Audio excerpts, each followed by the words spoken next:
Hello, I'm Mark Price. I'm a senior lecturer over in computing on the City campus, and welcome to my 10-minute screen break video, part 2. In this video we're going to be doing standing exercises. In the previous video we did seated exercises. If you haven't seen the first video, I recommend you go back and have a look at that now, because there's things that I'm not going to cover in this video that I did in that one. And please note that this video is being recorded live. I'm not going to edit it. And the reason why I want to do it that way is because I actually think that it's more motivating to do a live class rather than to watch a video. I don't know, there's something about a live class that gets you more motivated to actually do it, whereas if it's a video, it's kind of just sat there waiting for you. Yeah, I know, it's still a video, but hopefully by recording it live, you've kind of got that live feel to it, and so it'll be a little bit more motivating for you. So as I said, previous video was seated physical exercises, this video is standing physical exercises. And the way it works is we do about 5 minutes of exercise, physical exercise, and then about 5 minutes of meditation. It's really useful to do that physical exercise up front because we tend to hold tension physically in our body. And that tension can be quite distracting if we're trying to meditate. We also hold tension in our brain, particularly if you're doing jobs like the one that I do, where I'm teaching software engineering type things, which is like really sort of high level cognitive stuff, gets the brain lit up, which I think is very good for the brain. But when you're taking your screen break, it's quite good to shut the brain down for a bit as well, give it a rest. So, there's two angles here. We've got to get the tension out of the body, we've got to get the tension out of the brain. And then once those things are out of the way, the meditation will work for you. And hopefully will provide you with some really good, refreshing stress relief in a short space of time. Okay, so as with the other video, this is a how-to video. I'm going to explain to you how to do the exercises, and at the end of the video, we're going to go through the exercises. But hopefully, if I get time, I'm going to produce 2 more videos for you where we're just doing the exercises, so you don't have to keep watching the explains every time, but you can obviously go back and watch them if you forget bits, which is, normal. So, again, like last time, I'm shooting this from my office to show you that hopefully it's feasible within your office. You just need to make sure that you've got a reasonable amount of space around you, so you can wave your arms without knocking anybody or anything. Yeah. And the standing is quite detailed. You need to really consider how you're standing in quite a detailed way. What I'd like you to do, I'm afraid you can't see me. This is part of the problem with recording things live. You can't see my feet, but I need you to think about your feet for a moment. I'd like you to stand with your feet shoulder width apart, or what you think is shoulder width apart. So just take a quick look down and see how they are. Also, they need to be parallel, or in other words, you need to have your toes pointing forwards. Yeah, so my toes are pointing forwards at the moment. Then, once you've got that, you want to bring the weight forwards. So you can see I'm moving forwards a little bit, so that it's resting or centered on the balls of the feet. Okay, so hopefully you've got that. You can kind of go by feel really with that. And then what we're going to do is create a nice strong structure in the feet by lifting the toes up off the ground. So lifting the toes up off the ground, you've got your weight centered on the balls of the feet, so it's a good anchor point to do that from. Not high, just enough so that they're not touching the ground. And then try and gently elongate your toes forwards, yeah? So you're stretching them gently forwards, and then once you've got what you think is a good enough stretch in the toes, then place them back down on the ground, or at least the inside of your shoe. Starting with the big toes together, and then 2 by 2, or toe by toe as I like to say, going right the way around to the little toes, and then continuing that movement so that you're pressing the outer edges of the feet into the ground as well, and then the heels. So you're just making sure that you've got a connection with the ground through all the parts of the sole that you should have, and not paying any attention to those parts that you shouldn't have, connecting with the ground or the floor. Okay, so now we have hopefully a bit of awareness of our feet and a good structure in the feet. But what you want to try to avoid is too much tension, so no clawing of the toes, for example. And at the same time, we have our weight centered on the balls of the feet. So keeping that in the feet, try to soften the legs. So try to relax the ankles, relax the knees, and relax the hip joints, so that you're a bit like a scissor lift sinking down. If I stand sideways, hopefully you can see. Although the light isn't very good, because that's the problem with an office. You know, you've got very good lighting for working in an office, not terribly good for shooting a video, unfortunately, but hopefully sufficient for you to see what's going on. Particularly with this dark top on, hopefully you can see a good silhouette kind of outline to me. So you can see also I'm leaning forwards in the hips. So this is similar to what we were doing with the seated thing, where you were a little bit forwards. The reason we do this, or the way in which we do this first of all, is to move the pelvis or move the bum backwards so that it's vertically above the heels. Again, you can't see my feet, so you can't see that it is vertically above my heels, but let me assure you that it is. Yeah. So just try and do that as best you can. And by doing that, your weight's going to move back into the heels of the feet. So you want to bring the weight forwards by leaning forwards from the hips. And what I tend to do is I point my fingers into the hips to push the pelvis back, but keep my head where it is. So that sort of creates this gentle, subtle forwards lean. It is subtle, but it will feel quite extreme to you if you're not used to doing this. And you might get a bit sort of self-conscious about sticking your bum out or whatever. But don't worry, it doesn't look as bad as it feels. The reason we do this is to shift the centre of gravity out of the small of the back, bringing it forwards into the belly. Yeah, we want our belly muscles, the psoas, and the abs and the rest of it, to be taking the centre of gravity, to be taking the strain or the bulk of the weight of the body rather than the spine. By doing this, what happens is gravity then pulls the pelvis down a bit and it opens the small of the back ever so slightly. Yeah, so we're separating the vertebral bodies in the lower part of the spine, creating a little bit of extra space in between them, which can only be a good thing. But by doing that, we're releasing tension out of the small of the back. The small of the back is a place that is one of those places where tension tends to build up.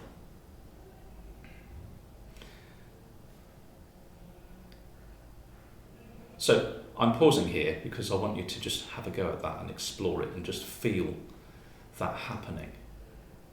But now that we've started to stretch the spine, we've started to open the spine a little bit, I'd like you to engage the muscles around the spine to stretch the rest of the spine.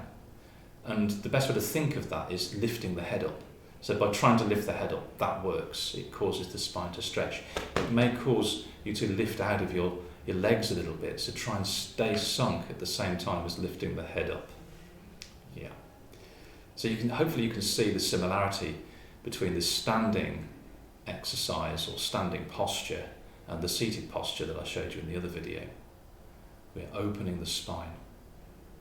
We're keeping the shoulders soft. And again, the stretch really needs to be focused on the front of the spine, because when you spend a lot of time in front of the computer, you tend to get this sort of habitual forward posture in the head. And by stretching the front of the spine, it brings the head back on top of the shoulders where it belongs. Yeah? The other problem with it though, the problem with it is it will cause your chest to lift. But that isn't actually due to you stretching your spine, it's due to the fact that you've also got tension in the chest area. So you need to deal with that separately. Yeah. But first and foremost, getting the head on top of the shoulders is our primary objective here. And again, you want to keep that lift in the spine. You want to feel the lift coming right the way through, particularly through the neck. And hopefully you'll feel a little bit of a pull at the back of the head, where it's kind of joined to the neck. The arms, hopefully you can tell my arms are quite relaxed. So just let the arms relax and let that relaxation creep into the shoulders. So see if you can just let go of any tension in the shoulders.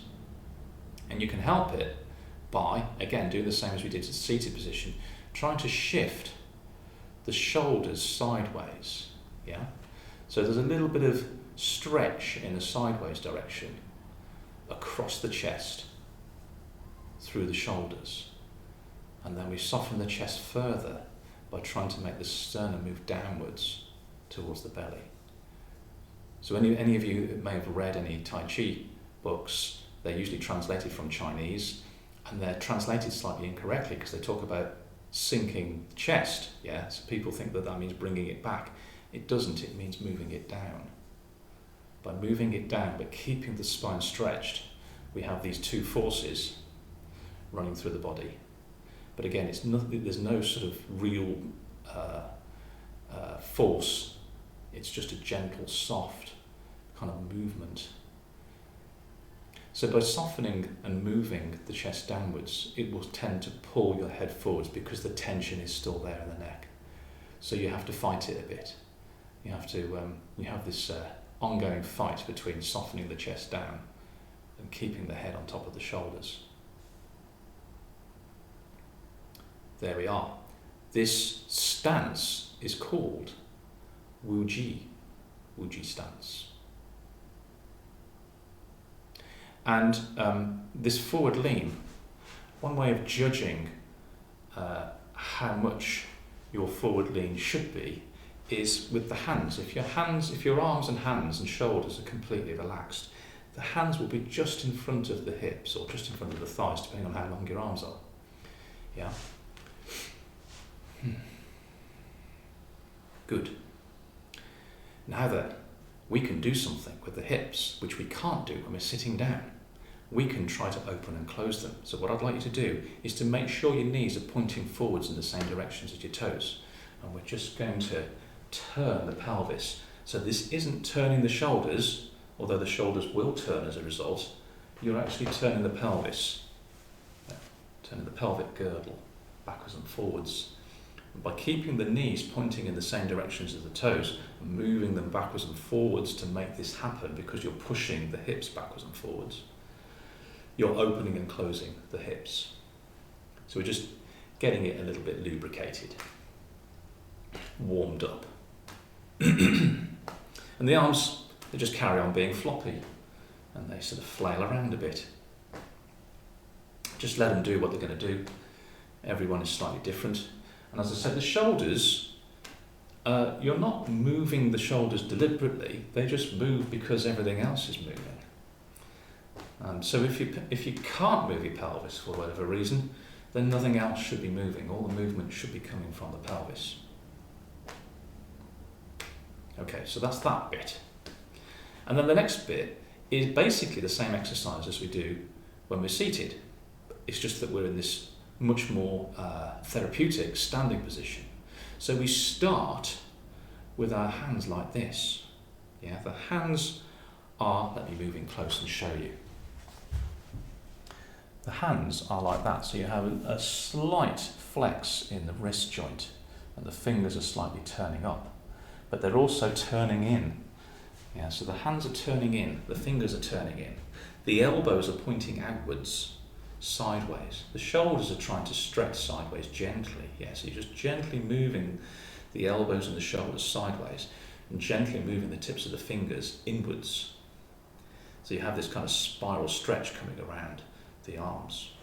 Yes, exactly the same as we did in the seated, but I probably didn't explain it quite that detailed.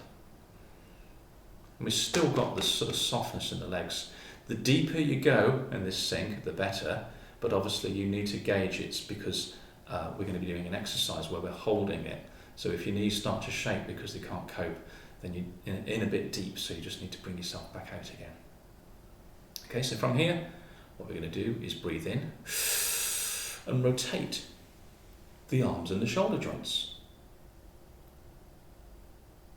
The palms are facing the ceiling, the elbows are still pointing out sideways, fingers are pointing in towards each other, and we're flexing the wrists a little bit, yeah?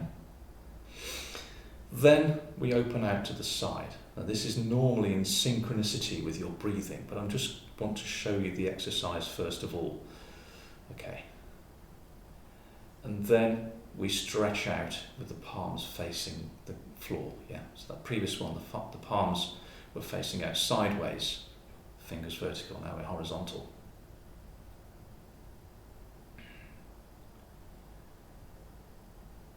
And then we come round and down, back into where we started, which incidentally is called Tai Chi. Yeah, so by the way, Tai Chi is Tai Chi, not Tai Chi. It doesn't have anything to do with Chi, at least in the name. Let's do that again. Breathing in. Breathing out. And then opening out, and then coming down and around. So it's a single flowing, smooth movement. And again, one more time.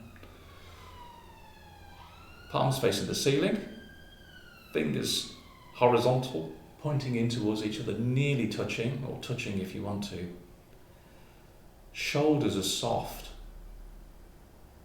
opening out to the side, and then elongating it, and then coming round and back into Tai Chi. So there we have it. That is our standing exercise. Once we've done that standing exercise, we then need to just loosen off the arms a little bit more, yeah? So to loosen off the arms, we have a little shake. So standing in the same stance that you were in, we're just going to round the shoulders forwards, not lift them up like I just did, just round them forwards. So the arms cross in front of the midline of the body. Then use the shoulders to shake the arms. Keeping the arms pretty soft actually, but they need to engage with this to make it all happen. Can't just happen from the shoulders alone. Incidentally, if you do sports massage, then this exercise can be quite good at the end of a long day, just to free off any tension that you've built up. And of course, it's always important to keep yourself lubricated. So why don't you join me for a sip of drink?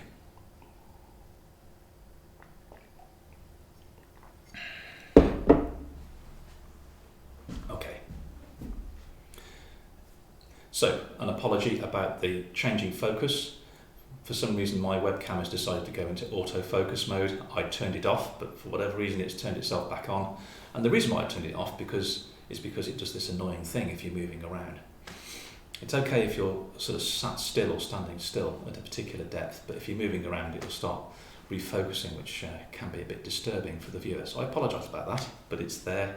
We're going to keep going because this is a live recording. Okay, so what have we done? We've done a detailed study of how we stand. We've talked through this exercise, and then we talked through the shakeout. So, what are you thinking? Are you thinking we're going to do a standing meditation or a seated meditation? Well, actually, meditation, you can do it standing, you can do it seated, or you can do it lying down. Lying down probably isn't quite so good in the office, but if you're working from home, then maybe if your settee's long enough for you, lying out on the settee or on a rug can work. Recommend you don't do it in bed because that's the place that you fall asleep, and so you're guaranteed pretty much to fall asleep, which may or may not be what you want. Standing meditation is, I think that's something that you need to learn in person with myself or somebody who teaches that. The seated is kind of a bit more obvious, and of course we talked through that before, so we're not going to talk through that, we're just going to do it. But I'm going to give you a quick reminder when we do it. So I think we've kind of covered everything, the extras that I wanted to cover for the standing version. We're now going to actually do a 10-minute exercise, starting with the physical exercise and the shakeout, and then going into a meditation. Okay, so get yourself into that good position again and get ready to go. So, when I say good position, I mean good position in the room so that you're not going to knock anything. Bringing the weight forwards into the balls of the feet, checking that the feet are pointing forwards, that they are shoulder width apart and parallel. So the weight centered on the balls of the feet, lifting the toes up off the ground, stretching them forwards, and then placing them back down gently, starting with the pair of big toes and then working around in pairs until you get to the little toes, and then just following through around the outside edge of the foot, of the feet, and into the heels, just making sure that you're connected with the ground everywhere that you should be. Then softening the ankles, the knees and the hips, shifting the bum back a little bit and leaning forwards from the hips ever so slightly, not with the head, just with the hips. Arms are relaxed, shoulders are relaxed, moving the shoulders out sideways, breathing in, stretching the spine so that the head comes back on top of the shoulders, softening the chest down. And then bringing the hands into this sitting position, yeah? So this stance is called Tai Chi San Suan, which means, and I apologise to any Chinese people watching, because you probably think, what? Because I'm not very good at pronouncing Chinese words, but that basically means standing on poles. So this is Tai Chi, standing on poles. Okay, and from here, an in-breath. Trying to keep the spine straight, trying not to lean back too far. Out-breath. Nice and slow, the out-breath, yeah. And as you breathe out, imagine you're breathing out tension. And then again, breathing in.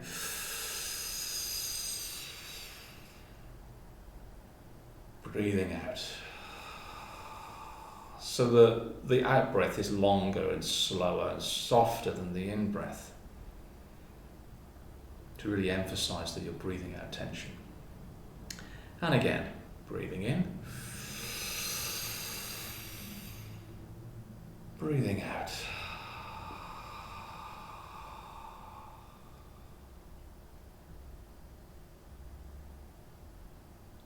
Let me just shift across a bit. Breathing in. Breathing out.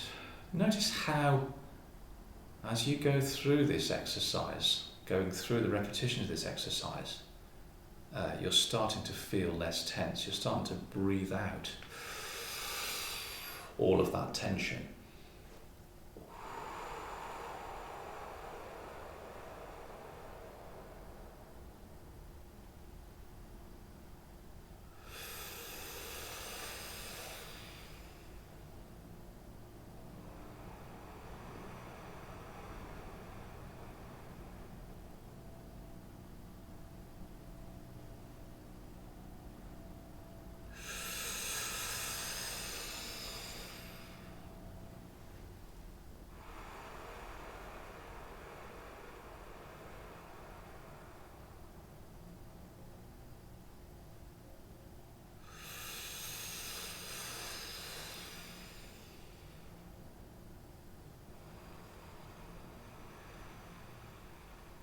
If it gets painful, if it gets uncomfortable, or if any effects occur that you're not liking, take it easy, yeah?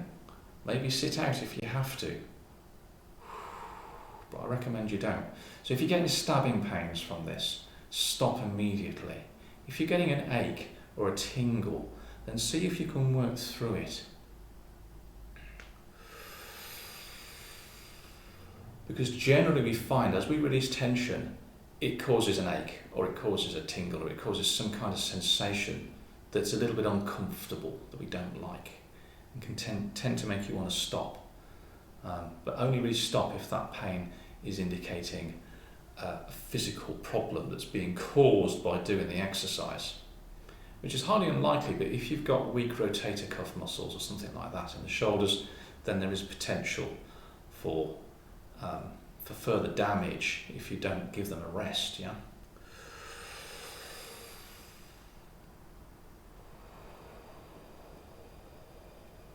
We'll make this the last one to make it the best one, yeah? As you come back, just momentarily go into Tai Chi, and then relax the arms round the shoulders forwards so that they cross in front of the midline of the body, and shake the hands out. Just to shake out any last bits of tension.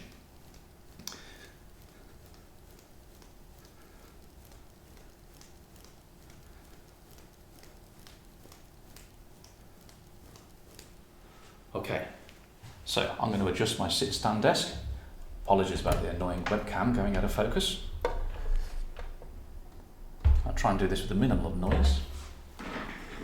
And get myself seated. So remember the seated posture that you need for this, yeah?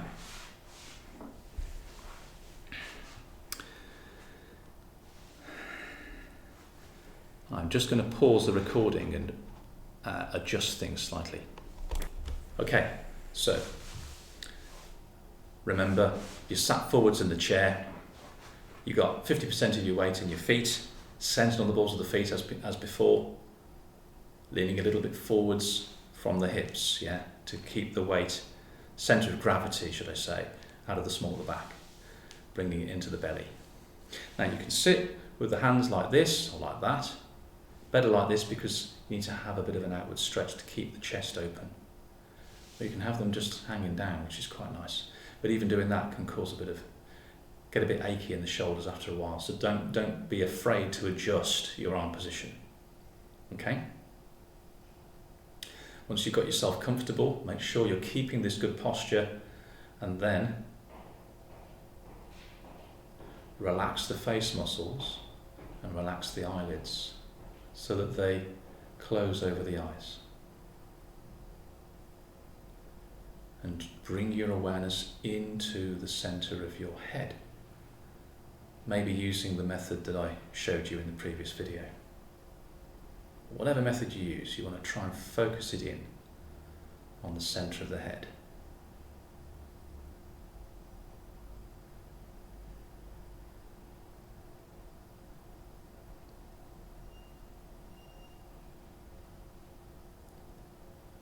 So why are we doing this? Well, it's said that the center of the head, or the center of the mind, is the place from which our thoughts originate. And rather than trying to think of nothing, we're just going to be there where the thoughts are coming from and just observe them and watch them start to slow down. So just drawing it all in to a pinpoint if you can. And obviously I can't give you any guidance as to whether or not you're getting exactly the center of your head, but that doesn't matter too much because you can play with this as you start to really go into the meditation more. So once you've got that, so now you're holding a good posture and you're holding your awareness in the center of your head. Now you want to try to just reduce your levels of alertness downwards so that you're moving towards, but not going to, sleep. Sometimes I call it state of consciousness, but I think that can be a little bit ambiguous. So think of it as alert levels. And just let them gradually reduce. Perhaps you can use again your out breath to direct that.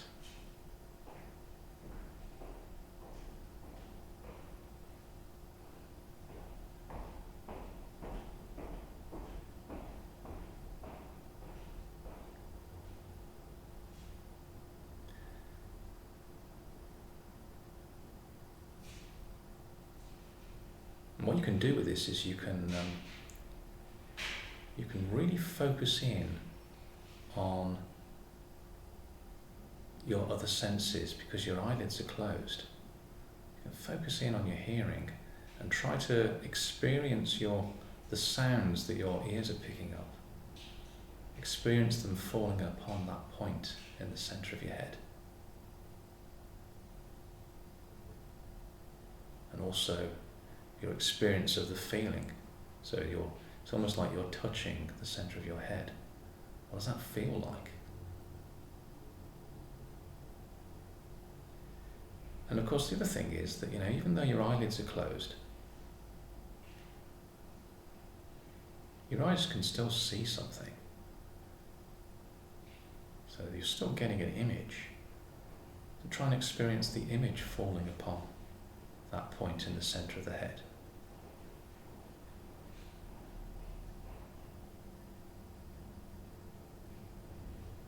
And just let yourself be there for a short while. I'm going to go quiet. And at this point I would normally play some music, but it can be interesting just to use the near silence and perhaps just the background noise to remind us that we have to do this in whatever environment that we're in, and it's okay to do that. We haven't got to let external sounds do anything other than help us with the meditation.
So the screen's going to go blank for a short while, and then when it's time to come out, I'll reappear and I'll start talking to you again.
Okay, so keep your eyelids closed if you haven't already opened them, and allow that point of awareness to begin to grow so that it begins to fill the whole of your head, and at the same time gradually allowing your levels of alertness to rise.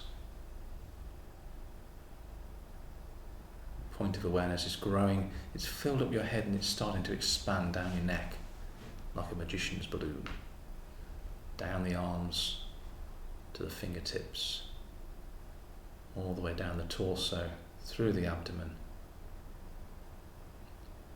through the legs to the tips of the toes, so that you have a sensation or experience of every part of your body at the same time. It's all there together.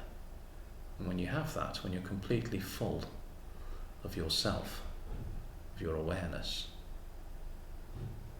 that's your cue to allow your eyelids to open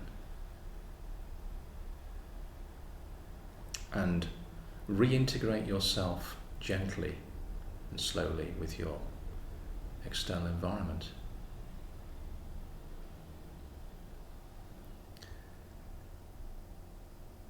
Do take your time with it, yeah.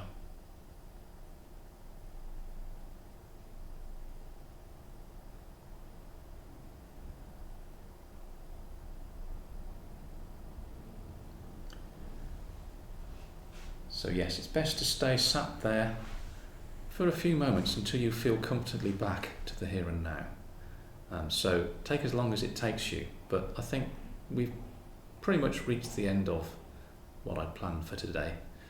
So thanks for joining in, and I look forward to recording something else for you soon. Bye for now.